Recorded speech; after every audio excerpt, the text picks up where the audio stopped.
Salutations à tous, c'est Boateng. Alors voilà les amis, on se retrouve aujourd'hui après le match qui a opposé le Barça à Manchester City. Donc un match qui s'est soldé par le score de 2 buts partout, mais une victoire du Barça au penalty 4 buts à 1 avec un super Astranaga qui a fait un match extraordinaire au cage, un gamin de 16 ans honnêtement. Mais on va pas trop s'attarder sur le match, voilà, parce que le match était comme était joué la nuit de mardi à mercredi, donc on est un peu en retard. Mais surtout, on va s'attarder surtout sur les déclarations qu'on peut avoir, euh, qu'a pu avoir, enfin qu'on peut avoir tel temps Pep Guardiola qu'Hansi Flick, et surtout par rapport à la jeunesse, comme j'ai pu l'énoncer dans une précédente vidéo, bah, ça conforte ma position sur le fait qu'il faut faire réellement confiance à la Masia et c'est bon, jeter tous les joueurs qui ne servent plus à rien. On va prendre un peu les déclarations de Pep Guardiola qui a encensé en premier lieu Hansi Flick. Il a indiqué: j'ai beaucoup aimé le Barça d'Hansi Flick, le jeu de position de son équipe est extraordinaire. Les ailiers font d'office des ailiers. Et les milieux de terrain jouent vers l'avant, les latéraux attaquent l'espace. Je les ai beaucoup aimés. Franchement, c'était très encourageant ce qu'il a pu déclarer. Mais surtout, il a aussi parlé de Marc Benal en disant que Marc Benal m'a semblé extraordinaire, sa façon de contrôler, sa façon de jouer. Mais tout le monde a joué de manière incroyable. Ils font très bien les choses. Ils savent quand ils doivent courir, quand ils doivent appuyer, quand ils doivent anticiper. Je leur souhaite tout ce qu'il y a de mieux. Donc réellement, bah, Guardiola, ben, évidemment, ça a été assez poli, mais a vu le potentiel de Marc Bernal. Moi, j'avais aussi appuyé que vraiment, je faisais réellement confiance plus à Marc Bernal qu'à Raúl Romeo, surtout s'il est accompagné de Casado. Mais bon, voilà. Après, à voir ce que le Barça va décider par la suite, mais les Raúl Romeo, pour moi, ça a dégagé. Et après, on a le Flick qui a déclaré: nous voulons construire quelque chose de similaire à ce que Pep Guardiola a construit à Manchester City. Bon, t'as pas le même budget à ce niveau-là et t'as pas le même effectif. Mais écoute, pourquoi pas? Après, quand on lui a posé des questions sur réellement les joueurs, ce qu'il en a pensé, il a dit: je n'aime pas parler de joueurs individuels, c'est une équipe, pas de joueurs individuels. S'ils jouent dur, c'est ce que nous voulons.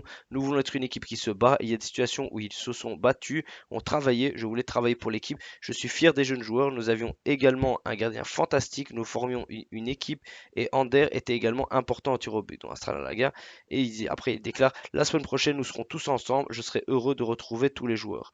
Bah, on a hâte de voir ça. On a vraiment hâte de voir ça. Surtout que là, pour le moment, celui à qui ça profite le plus, c'est Pablo Torre, qui est déjà l'auteur de 2 buts en 2 matchs.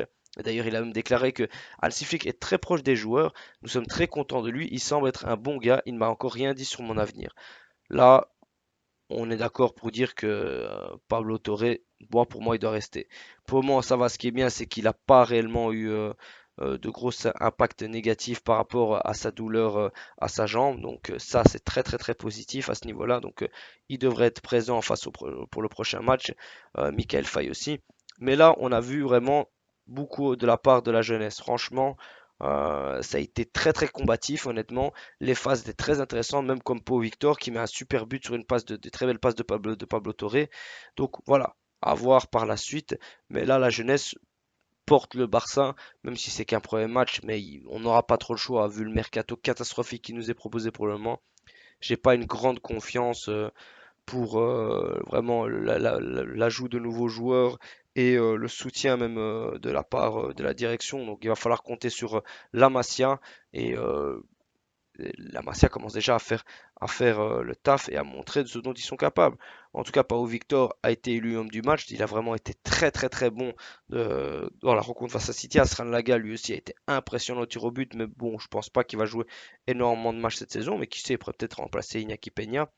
Mais on a déjà vu, voilà, on a déjà vu beaucoup de choses positives, tout comme Tony Fernandez. Lui, il a pris ses responsabilités sur le dernier tir au but et il a donné la victoire. Franchement, ça a été très impressionnant de la part d'un gamin de 16 ans. On a beaucoup de joueurs qu'on connaît, c'est pas du tout qui ont fait le taf et franchement, ça fait plaisir. Vraiment, de voir la jeunesse qui assume comme ça fait réellement plaisir. Mais bon, il faudra réellement voir les prochains matchs, mais j'aime beaucoup vraiment Marc Bernal, je trouve que c'est beaucoup plus efficace que Aurel Romeo et on le voit encore, le gars était titulaire et quand Aurel Romeo ben, est monté, ben, on a bien vu que c'était pas quelque chose de très fou. Honnêtement, voilà, c'est juste pour Vitor Ok, j'ai encore des interrogations parce que ça n'était pas été non plus son meilleur match hier contre City, mais il avait fait un très bon match contre Holo. Donc on verra par la suite à ce niveau-là. En tout cas, voilà les amis, je vous remercie pour l'écoute. On se retrouve pour une prochaine vidéo et visca Barça.